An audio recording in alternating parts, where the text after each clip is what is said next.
Sean todos ustedes muy bienvenidos a esta hermosa sala de una de las instituciones más prestigiosas de esta comunidad.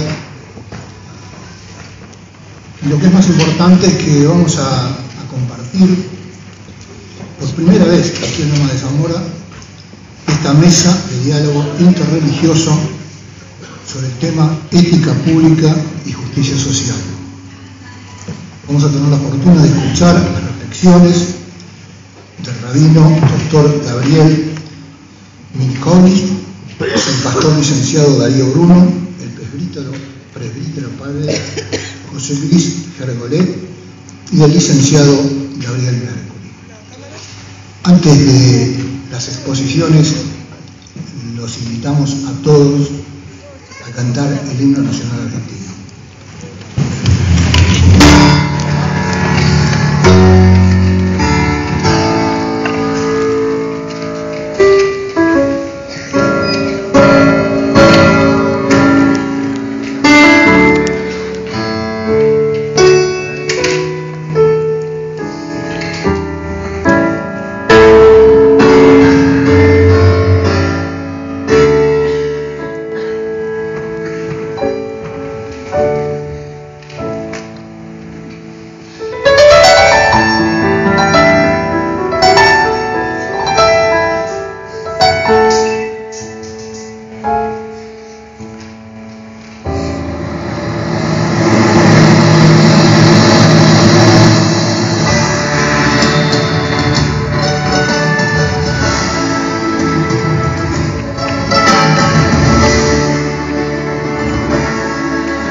Libres del mundo,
primer lugar, vamos a escuchar a Rabino Gabriel Minkovich, que es rabino de la comunidad hebrea de Loma de Zamora, ordenado en el Seminario Rabínico Latinoamericano, doctor en Psicología Social de la Universidad Argentina y abogado graduado en la Facultad de Derecho de la Universidad de Buenos Aires.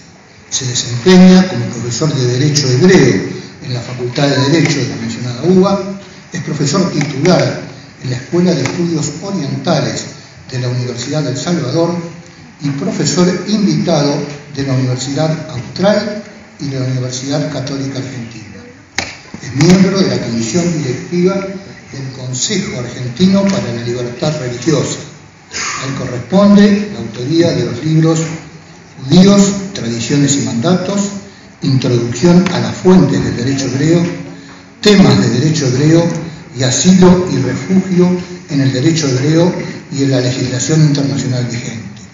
Cuenta además con artículos publicados en el Diario de Doctrina y Jurisprudencia El Derecho, editado por la Universidad Católica Argentina y en otras editoriales.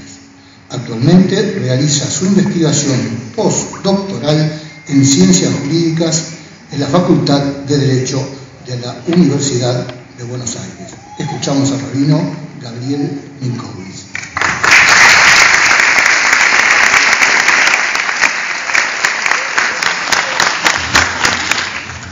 Buenas noches y agradezco la invitación a este encuentro interreligioso que me parece a todas luces importante, entendiendo que el desafío que nos presenta el siglo XXI es el de pensar cómo hacemos para convivir en este mundo que a medida que se va globalizando y la tecnología avanza, cada vez nos vamos acercando más por un lado y por el otro lado cada vez nos vamos alejando más.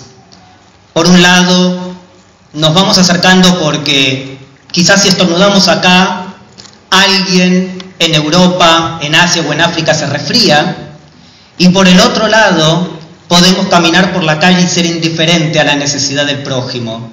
Entonces pareciera ser que a la vez que nos vamos acercando nos vamos insensibilizando, y esto viene a colación de referir al tema de la ética, que en realidad cuando se habla de ética poco se sabe de qué se está hablando, y yo quería dar una explicación muy sencilla. La moral generalmente es lo que cada uno lleva en sí y que le dice cómo uno debe proceder. Es lo que llamamos desde el estudio del derecho el deber ser.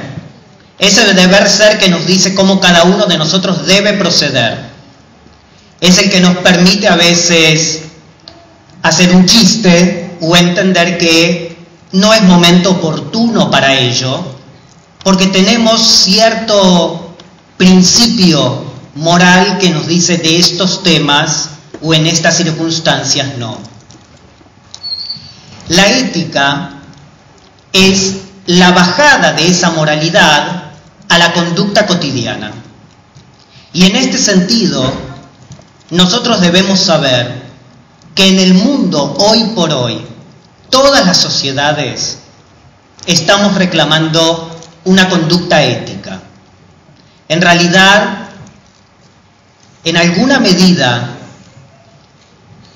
todo lo que acontece hoy por hoy en Argentina no tiene que ver solamente con una cuestión de educación, no tiene que ver solamente con una cuestión económica, tiene que ver también con principios y valores morales, la ética. Y si todos obrásemos con moral y con ética, claramente no necesitaríamos de las leyes, porque como bien lo refieren algunos autores, la ley del Estado que regula las conductas humanas aparece cuando el hombre fracasa y se rompe la barrera de la moral. allí viene la ley a compensar la cuestión moral que está diluyéndose y perdiéndose. Pero si nosotros entramos a ver lo que es la ética que la sociedad reclama, se reclama en 3 niveles ética. Y entendiendo ética como responsabilidad, se reclama una responsabilidad en el liderazgo. Y en ese nivel corresponde tanto a los líderes religiosos como a los líderes políticos, como a los líderes en cada familia, como a los líderes de las distintas organizaciones sociales, mantener una conducta ética. La sociedad lo pide y lo reclama. Por el otro lado, tenemos una responsabilidad ética también en el plano empresarial. Se busca a todas luces una ética en el empresario, donde lo que se le está pidiendo, entre otras cosas, es la no explotación del ser humano y la atención a las necesidades primarias producto de ese trabajo. De hecho, la tradición judía nos dice que una persona debe cobrar su salario en término. Y entonces cuando uno se pregunta por qué debe cobrar su salario en término, los sabios judíos han dado una explicación y dijeron claramente: si cada uno de nosotros pudiese trabajar en forma independiente, no pondría su fuerza de trabajo al servicio de un tercero llamado empresario. Solo lo hacemos porque no tenemos otra alternativa que dar nuestra capacidad, porque no tenemos los recursos para armar nuestra propia empresa. Entonces, claramente estamos en una situación de vulnerabilidad todos aquellos que trabajamos para otro. Es por eso que ese otro puede enriquecerse gracias a nuestro trabajo, lo cual es legítimo porque hemos aceptado que así sean las condiciones, pero por el otro lado, así como él se enriquece, uno debe tener satisfechas las necesidades básicas. Y por eso la ley hebrea establecía que con la caída del sol, cada persona debía recibir su jornal diario. Y se preguntaron los sabios: ¿y el que trabaja de noche, que el texto bíblico no refiere? Y allí claramente agregaron: y aquel que trabajase de noche recibirá su remuneración cuando despunta el alba, es decir, en el amanecer, cuando termina su jornada de trabajo. Pero no debe pasar de allí. ¿Por qué? Porque debemos obrar éticamente con el otro. Si no, caeríamos en una situación de explotación. Si no correspondemos con nuestra parte hacia lo que él espera, producto de que así lo consensuamos, así lo hemos dispuesto de común acuerdo entre ambas partes, el empresario y quien trabaja para aquel empresario. Por último, tenemos también una responsabilidad que no es menor, y es una responsabilidad social. Esa ética social nos compete a cada uno de nosotros y tiene que ver justamente con la conservación del medio ambiente. No es únicamente materia del Estado, no es únicamente responsabilidad empresarial, porque la verdad sea dicha, nosotros debemos también entender que generamos, por ejemplo, gran cantidad de residuos y debemos aprender a reciclar como una forma de conservar. Todos piensan en las generaciones futuras. Para hablar de futuro hay que construir el presente y cuidar el presente. No hay futuro si las playas van a estar inundadas de residuos porque cada uno viene, toma una gaseosa y tira la botella que no es reciclable y que se la habrá de llevar el mar, y así vamos contaminando ese mar que va a llegar a un punto que puede llegar a ser irrecuperable. Todos tenemos una responsabilidad, pero el texto bíblico nos trae un relato que es muy interesante. El primer rey de Israel era el rey Saúl, que fue ungido como tal por el profeta Samuel. En un determinado momento, el rey sale a una batalla y el profeta Samuel le advierte y le dice que de esta batalla no debe tomar botín alguno y no debe traer ninguna persona secuestrada, que esta es la voluntad de Dios. El rey Saúl sale a la batalla y de pronto, cuando la batalla termina y él es vencedor de la batalla, decide regresar al campamento del pueblo hebreo y relata el texto bíblico que Samuel escucha el bramido del ganado que traían y que también traían esclavos. Samuel espera a encontrar al rey Saúl y le pregunta: ¿qué es todo ese ruido que oigo? Y le dice el rey: es que yo traigo todo esto para ofrendarle a Dios. El profeta Samuel se indigna y le dice: ¿no te dije que no traigas nada de botín? Y le dice: pero es para Dios. ¿Y qué Dios puede necesitar este botín cuando no fue pedido? ¿Qué Dios necesita de esto que traes cuando te fue prohibido? Por haber desafiado la voluntad de Dios, tus días habrán de terminar y tu descendencia no habrá de llegar a constituir un nuevo reino. Es así como Saúl no tiene el derecho de nombrar heredero, y de otra familia y de otra tribu lo habrá de suceder el rey David. Lo interesante de rescatar de este hecho como conducta ética es, primero, el fin no justifica los medios. Que nadie diga que se puede transitar el camino del mal para llegar al bien. Argentina lo padeció, 30.000 desaparecidos. El mal no puede ser justificado por un fin último que intenta hacer un bien. El mal acarrea el mal y no podemos pensar que de algo malo nazca algo bueno. Entonces, lo primero, el fin no justifica los medios. Y lo segundo que podemos decir es que estamos llamados cada uno de nosotros a entender que hay una ley y que hay una norma. Y esta ley y esta norma es mucho más poderosa que la ley humana, y es la ley universal. Esa ley que se llama Ius Gentium, o ley universal, la ley de las gentes, y que justamente le fue dada a Noé, y que entre otras de sus leyes tiene 7 de los 10 mandamientos: no robar, no matar, no mentir, no codiciar la mujer del prójimo, no asesinar. Hay leyes universales a las que cada uno se debe sujetar, y aquel que gobierna no está exento de la ley.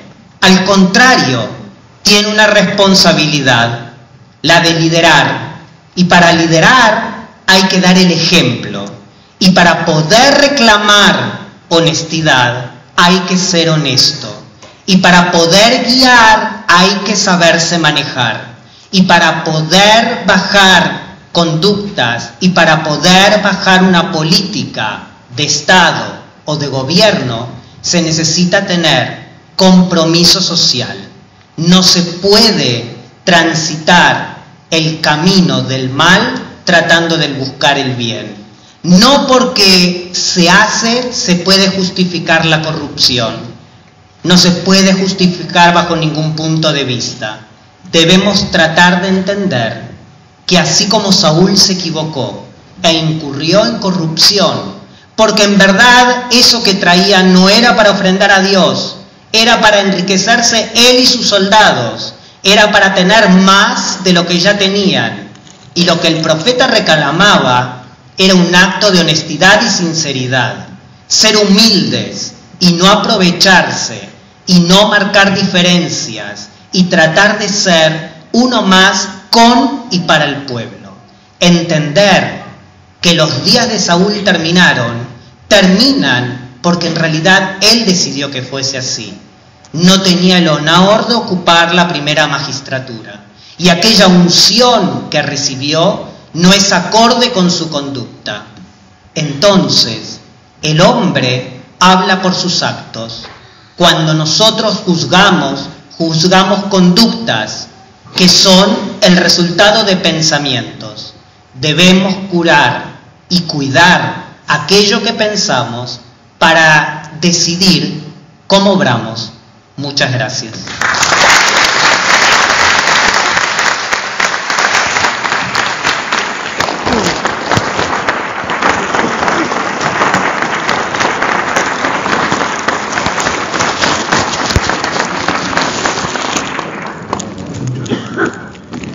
Vamos a escuchar ahora al doctor Darío Bruno, en titulación en filosofía, máster en religión. Es el actual director de Libertad Religiosa y Relaciones Interconfesionales de la Unión Argentina de los Adventistas del Séptimo Día, mandato 2008-2015. Forma parte de la comisión directiva del Consejo Argentino para la Libertad Religiosa, el CALIR, hasta el 2015, y encargado de su observatorio. Es webmaster de 3 páginas web institucionales, una de ellas especializada en libertad religiosa. Es pastor distrital de 5 iglesias adventistas en la zona sur del Gran Buenos Aires. Fue director de Comunicación y Relaciones Públicas, Libertad Religiosa, Educación y director del Ministerio Familiar de la Asociación Bonaerense de Adventistas entre 1998 y 2009. Fue fundador y director de Radio Nuevo Tiempo de Morón en el año 2003 y conductor de programas radiales en Radio Libertad, Splendid y General Belgrano de la ciudad de Buenos Aires entre 1998 y el 2009. Escuchamos entonces al pastor Darío Bruno.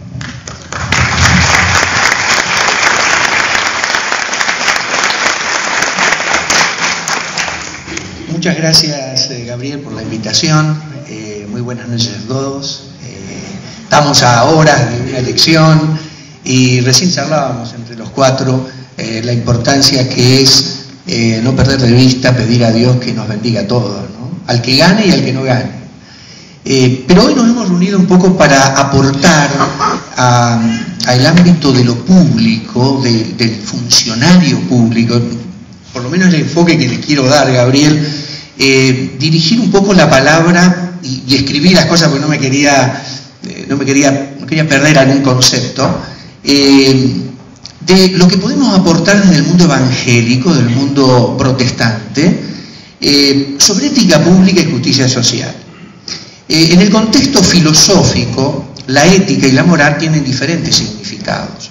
La ética está relacionada con el estudio fundamentado de los valores morales que guían el comportamiento humano en la sociedad, mientras que la moral son las costumbres, las normas, los tabúes y convenios establecidos por esas sociedades. Estos términos tienen diferente origen etimológico. La palabra ética viene del griego ethos, que significa forma de ser o carácter, y la palabra moral viene de la palabra latina morales, que significa relativo a las costumbres. Así que ética es el conjunto de conocimientos derivados de una investigación de la conducta humana que trata de explicar las reglas morales de manera racional, fundamentada, científica y teórica. Ética, pues, es una reflexión sobre la moral. En cambio, la moral es el conjunto de reglas que se aplican en la vida cotidiana y todos los ciudadanos la utilizan continuamente. Estas normas guían a cada individuo orientando sus acciones y sus juicios sobre lo que es moral o inmoral, correcto o incorrecto, bueno o malo, como decía el rabino. En un sentido práctico, el propósito de la ética y la moral es muy similar, pero no son iguales. Ambas son responsables de la construcción de la base que guiará la conducta del hombre, determinando su carácter, su altruismo y sus virtudes, y de enseñar la mejor manera de actuar y comportarse en sociedad. Tal es la importancia de la ética pública que en 1999 se sancionó la ley 25188 sobre la ley de ética de la función pública y su modificatoria, la 26857 del año 2013. La primera de estas leyes establece deberes, pautas de comportamiento ético, precisamente el capítulo 2 de esa ley, un régimen específico sobre las declaraciones juradas, incompatibilidades y conflictos de intereses, pautas sobre obsequios a funcionarios, variadas implicancias penales para ellos, como la creación de una Comisión Nacional de Ética Pública. La segunda ley, la que adaptó y actualizó esta primera, menciona que se debería ampliar, y lo hace, el listado de funcionarios obligados a presentar declaraciones juradas patrimoniales. Surge así como evidente que dentro de la ética pública hay un listado y conjunto de reglas que, observadas con detenimiento, establecen una moral, es decir, un accionar considerado correcto o incorrecto, bueno o malo. Pero hay algo básico en la ética pública que no es abordado ni siquiera en las introducciones a estas dos leyes vigentes, cuando la ética precisamente se dedica a incursionar y explicar las leyes morales de manera racional, fundamentada, científica y teórica. Suponemos que no tuve acceso a esos documentos, pero suponemos que pudo tratarse en las consideraciones previas al articulado de estas leyes, pero que se cayó en el olvido de conservar esa explicación mínimamente, aunque sea en un párrafo de alguna de esas leyes. En esta presentación que intento hacer, pretendo hacer un análisis integral de la ética pública, brindando lo que creo que puede ser un aliciente para el funcionario público que enfrenta el desafío de aplicar la moral de la ética pública, no solo en sus funciones cuando son públicas, sino en funciones cuando son privadas o cuando se dan en el marco alejado del control republicano estatal. Me refiero a que el funcionario público pueda comprender el porqué de esas reglas morales incluidas por la ética. Por eso es necesario educar al servidor estatal respecto a las razones para tal o cual normativa y también decirle, exponerle las consecuencias para él y los demás acaecidas por su no cumplimiento y la noción de castigo, ya sea estatal o en las consecuencias naturales de la vida. A un funcionario le sería tremendamente útil visualizar que una coima, ocultamiento de riqueza mal habida, malversación de fondos, mentiras piadosamente políticas, tarde o temprano repercuten inexorablemente en su vida matrimonial, en el efecto sobre sus hijos, en el respeto de familiares próximos, en el aprecio de los amigos genuinos. Dicho de otra manera, en su felicidad integral presente y futura, en o fuera de la administración pública. Las religiones aportan también un ingrediente adicional al proceso ético-moral de cada individuo, sea este funcionario o no, como la gran mayoría de los que estamos aquí, que no somos funcionarios. La sociedad que tiene principios religiosos, que los cree o los practica, tiene la ventaja de basar la ética sobre principios más antiguos que los políticos. Es bueno recordar que antes que existiera la política como intento de gobernar un pueblo, la humanidad muestra la existencia de la religión como primer motor de la primera ética y de su moral. Concretamente, la existencia de un ser superior que imponía o invitaba a un accionar moral está entre los primeros documentos registrados por la historia. Fueron estos fundamentos sobrenaturales, hasta metafísicos, los que guiaron los albores de la humanidad civilizada.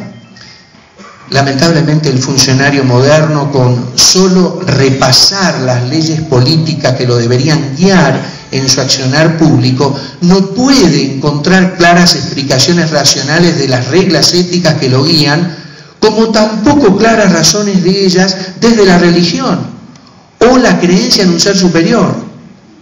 Permítanme en esta oportunidad aportar razones prácticas para que un funcionario público perciba que hay explicaciones desde la vida espiritual del ser humano que debería tomar en cuenta si desea mantener su felicidad privada, su tranquila honestidad y un futuro de paz para sí y para los suyos, me refiero a su familia, ¿no?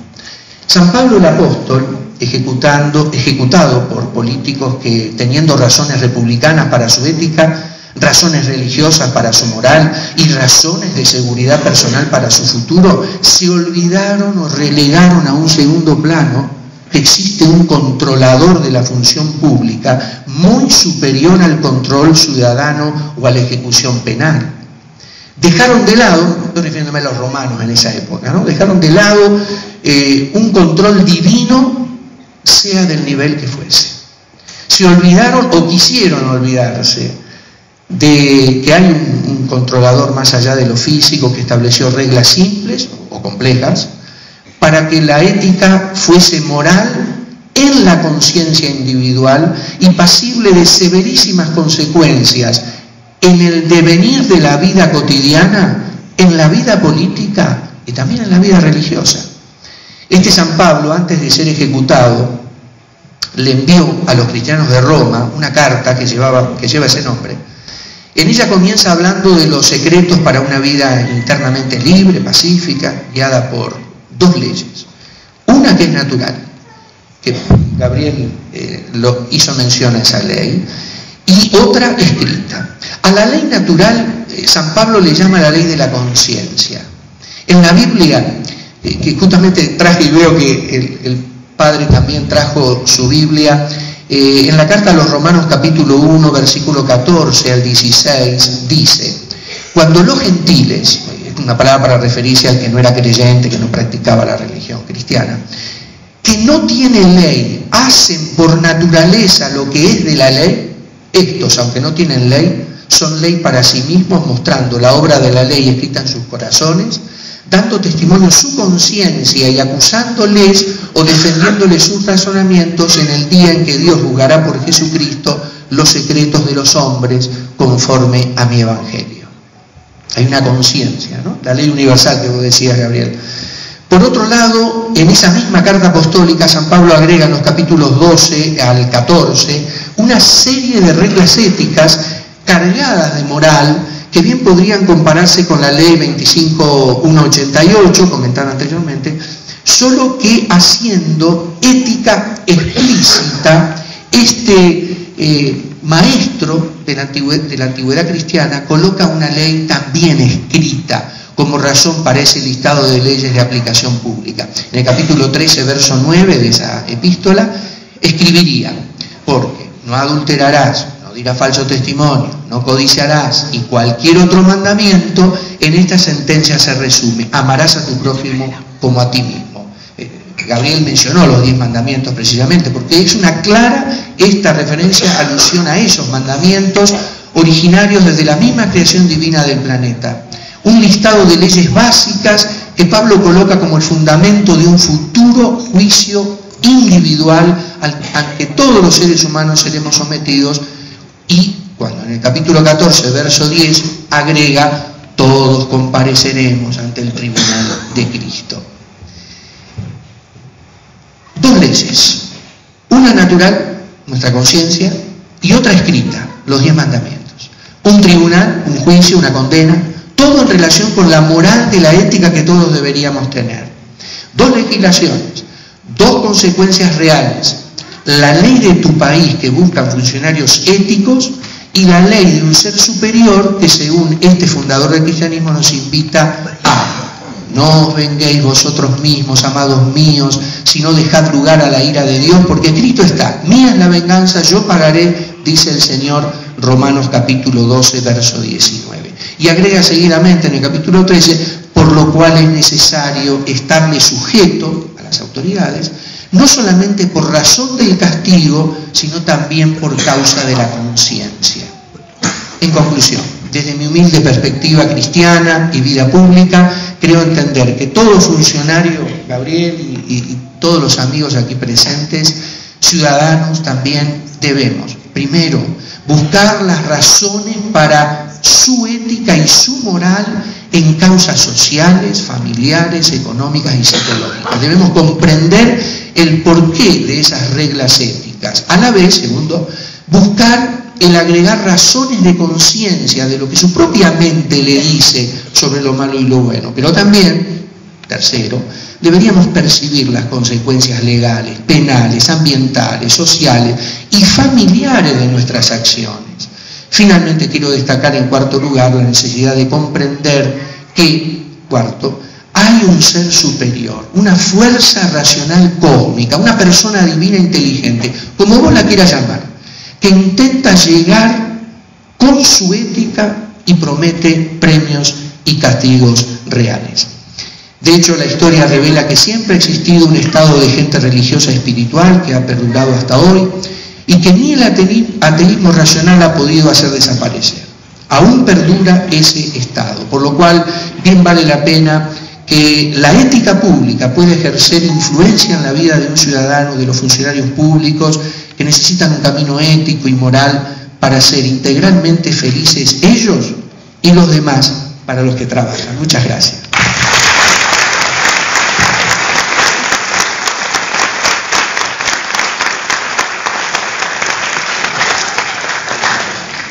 Muchas gracias.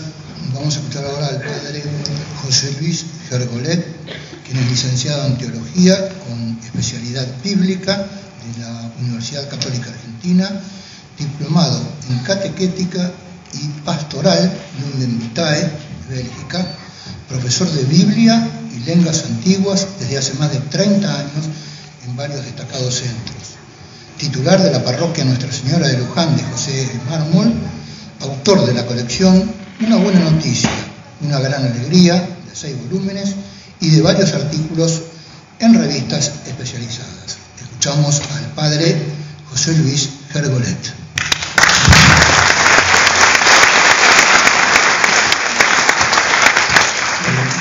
Muchas gracias a todos, celebro esta iniciativa. No deja de ser una cosa promisoria que pueda armarse este espacio interreligioso. Le puse a este pequeño papel una frase, como título, una frase bíblica que se llama así, que dice así: sobre el justo recaerá su justicia. Es de Ezequiel, capítulo 18.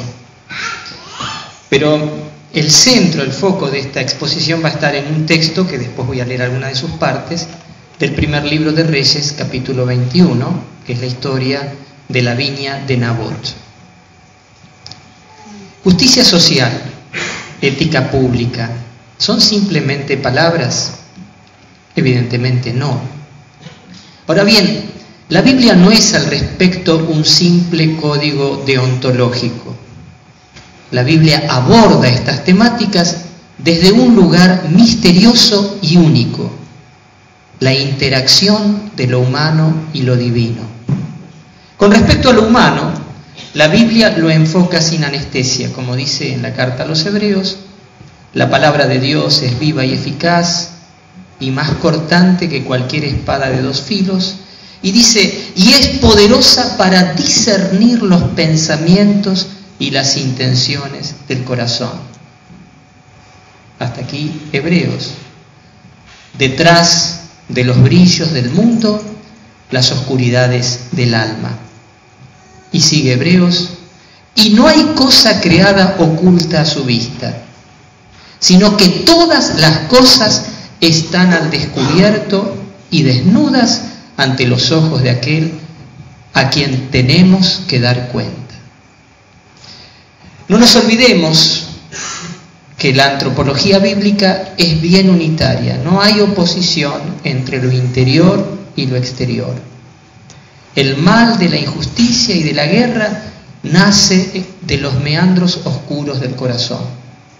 Decía al respecto el profeta Jeremías: nada más tortuoso que el corazón, y no tiene arreglo.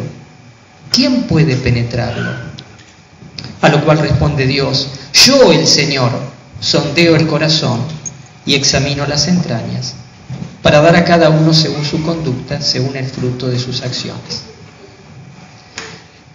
Pero el Dios del que habla la Biblia es un Dios presente y paradójicamente también ausente.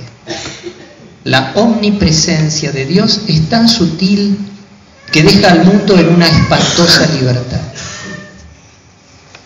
Mi propósito será mostrar esta interacción entre lo humano y lo divino en la dramática, es decir, en cómo se va desarrollando el drama de uno de los textos que refieren, al decir de un famoso biblista español, José Luis Sicre, una de las injusticias más grandes de la historia bíblica: el asesinato de Nabot y el arrebato de su viña. Voy a leer primero algunas partes de este texto y después voy a irlo comentando. Es un texto que van a ver, es terrible, es para hacer una película. Dice así: sucedió lo siguiente. Nabot, el israelita, tenía una viña en Israel, al lado del palacio de Ahab. Ahab era el rey de Israel. Ahab dijo a Nabot: dame tu viña para hacerme una huerta, ya que está justo al lado de la casa, de mi casa. Yo te daré a cambio una viña mejor, o si prefieres, te pagaré el valor en dinero. Pero Nabot respondió a Ahab: el Señor me libre de cederte la herencia de mis padres. Ahab se fue a su casa malhumorado y muy irritado por lo que le había dicho Nabot. Se tiró en su lecho, dio vuelta la cara y no quiso probar bocado. Entonces fue a verlo su esposa Jezabel y le preguntó: ¿por qué estás tan malhumorado y no comes nada? Él le dijo: porque le hablé a Nabot, el israelita, y le propuse: véndeme tu viña, o si quieres te daré otra a cambio. Pero él respondió: no te daré mi viña. Su esposa Jezabel le dijo: ¿así ejerces tú la realeza sobre Israel? Levántate, come y alégrate. Yo te daré la viña de Nabot, el israelita. Después voy a seguir con la historia, ¿no? Esta primera parte la llamaría el deseo caprichoso del rey Ahab. El libro de los Reyes había establecido que Ahab se había prestado a hacer el mal más que todos sus predecesores, en su triste memoria. Su esposa Jezabel también se había hecho tristemente famosa por sostener los cultos supersticiosos a los Baales. Además, se había mostrado abiertamente activa a la hora de decidir la muerte de un profeta, del profeta Elías. El lector de la Biblia es consciente de estos antecedentes negativos cuando emprende la lectura del capítulo 21. Fíjense que la palabra de Dios, que es viva y eficaz, nos enfocará en el misterio de las ambigüedades y contradicciones humanas. La justicia social y la ética pública, como sus opuestos, nacen del corazón. Fíjense que Ahab piensa desde su conveniencia. El rey quiere engrandecer su palacio y su jardín. Me pregunto, ¿tendencia autorreferencial de los detentores de poder de rodearse de signos de distinción? ¿Intenta Ahab revestir de un lujo exultante e insultante su propio vacío? Ahora bien, la lógica del poder se encuentra en este caso con una lógica cultural diferente. No busca la ostentación del poder y del prestigio, sino la fidelidad a la herencia de los padres. ¿Qué significa esa fidelidad? No te daré la herencia, líbreme el Señor de darte la herencia de mis padres. Cito aquí a la nota de la Biblia de Jerusalén, al versículo 3, dice: el patrimonio de bienes raíces ligaba al israelita con su clan y fundamentaba su derecho de ciudadanía. Además, este rincón de tierra contenía con frecuencia la tumba de los antepasados. Fíjense que este Nabot no sabemos más de él que esto, pone a Dios como garante en su respuesta. A primera vista, no parece que la propuesta del rey Ahab haya sido apremiante, e incluso en su misma literalidad, el trato que el rey le propone a Nabot parece respetar las exigencias de la justicia. Sin embargo, dice un famoso biblista, Peter Ellis, que ni siquiera un rey podía obligar a un hombre a desprenderse de sus propiedades familiares. Por otra parte, no se nos escapa que la relación de fuerzas entre ambos actores es muy desigual. Uno es el rey, el otro un vasallo. Y aunque el rey se mostrara amable, no dejaría de ser el rey. En este caso, no habría conflicto si el vasallo de por sí adhiriera espontáneamente a la perspectiva del rey. Pero no es el caso. Nabot experimenta la propuesta como una invasión. Y hay que tener fortaleza para oponerse al designio o capricho de un rey. Por la sola discrepancia de fuerzas, el pedido del rey es experimentado como una opresión, tal vez como una tentación. De allí que la respuesta de Nabot comience con una súplica implícita: el Señor me libre de darte la herencia de mis padres. ¿Esa es solo una frase hecha? No. Detrás del estereotipo se da la plegaria del amenazado por una tentación opresiva. La plegaria del que resiste frente al poder que primero adquiere visos de seducción, pero que siempre esconde en la manga la posibilidad de la amenaza. Luego sigue la escena, la simpática escena donde el rey se va a acostar y no come, ¿no? En la alcoba, le puse esta parte, en la alcoba del rey, la verdad sanante de la vida. Podría haberse sanado el rey, reconociendo que estaba malhumorado, o los pies de barro de quien se cree omnipotente. Fíjense que en el drama que cuenta el relato no falta el humor. El rey se malhumora como un niño, se acuesta y no quiere comer. El hombre más poderoso de su reino se muestra impotente frente a la alteridad. Y su reacción es totalmente inmadura. El redactor casi llega hasta los secretos más íntimos de su alcoba y desenmascara incoherencias e inconsistencias del poder. A su vez, apunta a la distorsión mental que se va operando en el rey, su alejamiento de la verdad. Su ideología interesada lo va cegando de una verdad obvia. Todo lo que se interponga entre él y sus deseos no tiene derecho a existir porque es injusto, según su visión. Fíjense cómo se va produciendo este alejamiento de la verdad. Nabot, que era el dueño legítimo, había aludido a una cultura basada en las tradiciones más genuinas. El Señor me libre de cederte la herencia de mis padres. Ahab, al recordar estas palabras, adjudica toda la responsabilidad a un capricho de Nabot. Se dice a sí mismo: Nabot me dijo, no te daré la herencia de mis padres. Habrá proyectado su propio interior sobre su vecino. Pero ese alejamiento prosigue. Al referir a Jezabel, su esposa, su diálogo con Nabot, el rey Ahab no solo atribuye capricho a Nabot, le quita a la viña su referencia histórica. Le dice a Jezabel: Nabot me dijo, no te daré mi viña. Ya no es de sus padres, ya no es una herencia, ya no legitima su ciudadanía. Fíjense que las imprecisiones lejos están aquí de ser inocentes. El contexto en el que ocurren lleva a desestimar que sean voluntarias, pero la iniquidad de los sistemas también se nutre de imprecisiones. La ideología del poder muchas veces se arroga el conocimiento de verdades como si éstas fueran reveladas. Y me permito preguntarme si diabólicamente reveladas. En medio de esta confusión, Jezabel toma una iniciativa. Primero confronta al rey: ¿así ejerces tú la realeza sobre Israel? Y luego lo invita a levantarse. Levántate, álzate, un verbo muy conocido, cum, mismo verbo que se repetirá en los versículos 15 y 18.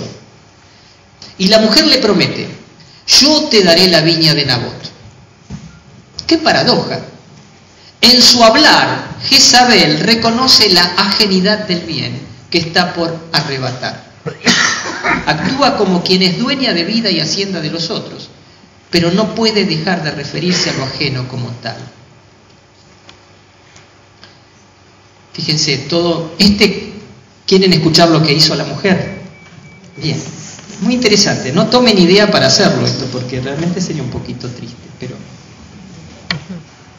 es casi el crimen perfecto. ¿Qué hizo esta mujer? Enseguida escribió una carta en nombre de Ahab, la selló con el sello del rey y la envió a los ancianos y a los notables de la ciudad, con ciudadanos de Nabot. En esa carta escribió: proclamen un ayuno y en la asamblea del pueblo hagan sentar a Nabot en primera fila, hagan sentar enfrente a dos malvados, dos hijos de Belial, según el texto original hebreo, que atestiguen contra él diciendo: tú has maldecido a Dios y al rey. Luego sáquenlo afuera y mátenlo a pedradas. El plan se ejecutó tal cual la mujer lo había pensado. Y luego de que llevan a sepultar a Nabot, baja el rey a tomar posesión de la viña. Repito aquí a José Luis Sicre. Tras la muerte de Nabot, el rey Ahab marcha a tomar posesión de la viña, piensa haber aumentado sus posesiones con ese terreno que tanto deseaba, pero el perjudicado no ha sido solo Nabot, es también y sobre todo el mismo rey. Un poco lo que decías vos, ¿no? Recién. No sé, cuando uno se vive éticamente, después ¿cómo se mira a la esposa, a los hijos? Es también y sobre todo el mismo rey, como le indica Elías al decirle: tú te has vendido,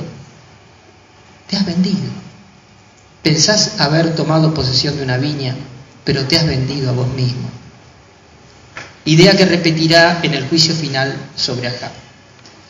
Este contraste, dice Sicre, entre tomar posesión y venderse refleja con profunda ironía la tragedia de los que deciden servir a Mamón. Mamón es uno de los nombres que se le da a las riquezas. Y la última parte del relato, la voy a leer brevemente. Después de que está muerto Nabot, entonces la palabra del Señor llegó a Elías el tisbita en estos términos: baja al encuentro de Ahab, rey de Israel, en Samaria, ahora está en la viña de Nabot, ha bajado allí para tomar posesión de ella. Tú le dirás: así habla el Señor, has cometido un homicidio y encima te apropias de lo ajeno. Por eso así habla el Señor: en el mismo sitio donde los perros lamieron la sangre de Nabot, allí también lamerán tu sangre. El profeta es llamado por Dios a intervenir en la escena del crimen. La palabra que deberá comunicar es clara: has cometido un homicidio y encima te apropias de lo ajeno. Y luego le revelará que su destino y el de su esposa estará íntimamente conectado con el de la víctima. En el mismo sitio lamerán los perros tu sangre. El destino de Jezabel será todavía un poco más dramático. Los perros devorarán la carne de Jezabel. Hasta aquí Dios se había mantenido fuera de la escena. Ahora está pasando del silencio a la palabra, de la ausencia a la presencia. Son muchísimos los textos bíblicos que se fraguan en una estructura semejante. Largos silencios, inexplicables ausencias, que súbitamente ceden su lugar a una presencia maravillosa. Tal vez este patrón narrativo dependa de un patrón ontológico. Opiniones al margen, pero también en la ausencia distancia que favorece, pero también es la ausencia distancia que favorece nuestra libertad. Sin esa ausencia inexplicable no se podría sostener en la historia la libertad real. Pero cuando Dios interviene por medio de su profeta, se hace justicia, se anuncia la justicia y se la realiza. Termino. La justicia social y la ética pública nacen o mueren en el corazón humano. El corazón humano, como el del rey Ahab, está habitado por las más disparatadas contradicciones: ambición, vacío, capricho, debilidad, estupidez. En el secreto de la alcoba real aparece una alianza matrimonial macabra en que se gesta un crimen perfecto con ilusión de impunidad. La alcoba es también parte del corazón, es el núcleo íntimo. Muchas de las grandes o desastrosas decisiones que han marcado la historia de nuestra civilización se gestaron en las sombras de lechos ambiciosos. La mentira del poder viene a pergeñar el plan asesino. Un plan asesino supuestamente legitimado por grandes valores y no los del tango. Hemos escuchado a Nabot maldecir a Dios y al rey. Hijos de Belial, vendidos de Belial, hombres que han desfigurado su rostro a fuerza de su apego a las ventajas del mal y la mentira, están prontos a secundar cualquier maldad. Mafias de ayer y de hoy. La maldad del corazón pasa luego a las instituciones. Los ancianos, los hombres sabios, testigos de Dios en medio de su pueblo, sentencian como jueces legitimados por la ley una lapidación sin derecho a defensa. Es que la seducción del poder, la voluntad de agradar al poderoso, de hacerse amigo del juez ni darle de qué quejarse, puede conducir a que se priorice la amistad con Platón más que con la verdad. Los ancianos, representantes de las instituciones, garantes de la ecuanimidad, acatan el plan real manifiestamente mentiroso e injusto y se implican en él.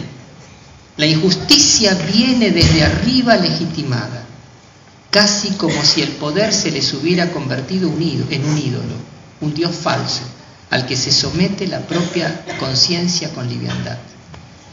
Cuando todo ha concluido y Ahab toma posesión de la viña, aparece Dios en los labios de Elías, el Dios ausente, aparentemente testigo impávido de todas aquellas iniquidades. Se muestra tal como es, un Dios que toma partido por las víctimas y decide hacerle justicias. El rey, su esposa, los ancianos, los hijos del diablo habían olvidado la sabiduría divina de Israel, sabiduría de todos los pueblos. Ezequiel, en una síntesis perfecta, la refería con estas palabras: sobre el justo recaerá su justicia, sobre el malvado recaerá su maldad.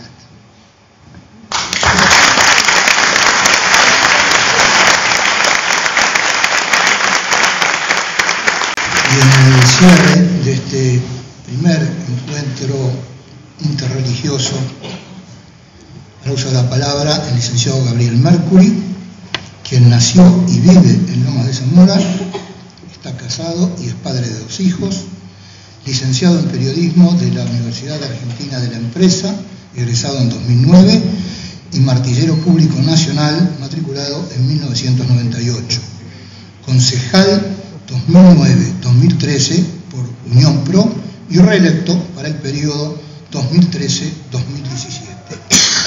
Incansable luchador por la inclusión social, la igualdad de oportunidades y de un Estado activo para la defensa del interés ciudadano, el medio ambiente, la salud pública y la discusión. Escuchamos entonces al licenciado Gabriel Mercury. Gracias.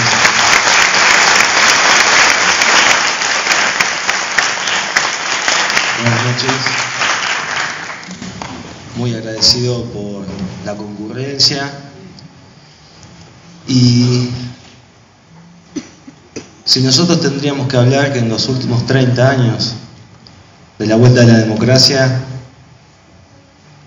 hay materias pendientes como la transparencia de los fondos públicos, donde los funcionarios, donde las personas que tienen que estar al servicio de la gente tienen que dar la cara, ser conocidos, ser felicitados o recriminados por la tarea hecha o por la tarea no hecha.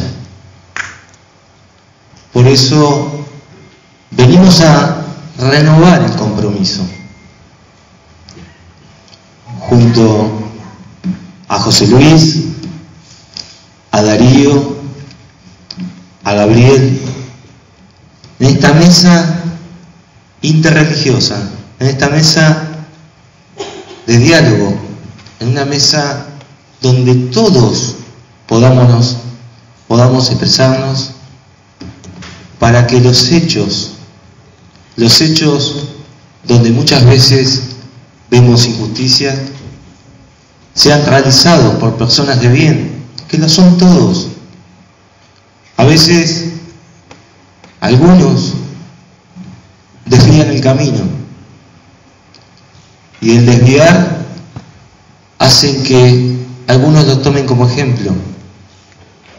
Tal vez haya que dar más ejemplos para que la democracia, para que el Estado, para que los argentinos tengamos un país mejor, un país en el cual todos podamos ser parte de él. Aquí, de donde somos todos, en Loma de Zamora, necesitamos mucho de eso. Necesitamos funcionarios que caminen por las calles, funcionarios que administren bien las cosas que hacen. En la era de la tecnología, donde todo puede estar desde un teléfono a una computadora, donde todos tendríamos el derecho de ver, a veces no pasa. Por eso cuando uno camina, sea por cualquier lugar, y vemos cosas que no nos gustan vernos, tienen consecuencias. Pero como los que me antecedieron en la palabra decían, hay un Dios, está la fe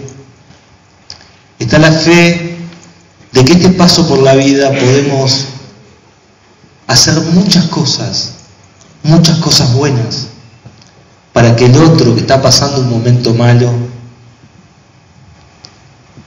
nos tomemos de la mano y lo podamos ayudar, porque nadie sabe qué le puede pasar a uno, y nos va a gustar que si en algún momento pasa algo, esa mano esté. Por eso, como decía el señor locutor, este es el primer, tal vez, encuentro para que nos encontremos, y repito, nos encontremos más seguido, para que la vida y el tiempo, que a veces transcurre tan rápido, todo lo vemos rápido, y no tengamos estos momentos para encontrarnos, para saludarnos, para preguntarnos cómo estamos, para ver los temas que hay que resolver, ya sea desde una iglesia, desde un Estado, desde una sinagoga, de cosas que tenemos que ver y abrir el corazón. Es de la única manera que vamos a resolver esos temas. Así que yo quiero pedir un fuerte aplauso por Darío, por José Luis y por el rabino Gabriel. Gracias. Seamos protagonistas de la etapa que viene, seamos protagonistas de los cambios. No pidamos a una sola persona, seamos parte de los cambios que hay que mejorar para que los argentinos, para que los lomenses, para que cada uno de nosotros seamos mejores personas. La familia como pilar y las creencias, por supuesto, también. Así que muchas gracias, y gracias a cada uno de ustedes por estar hoy aquí y acompañarnos en este gran encuentro. Gracias.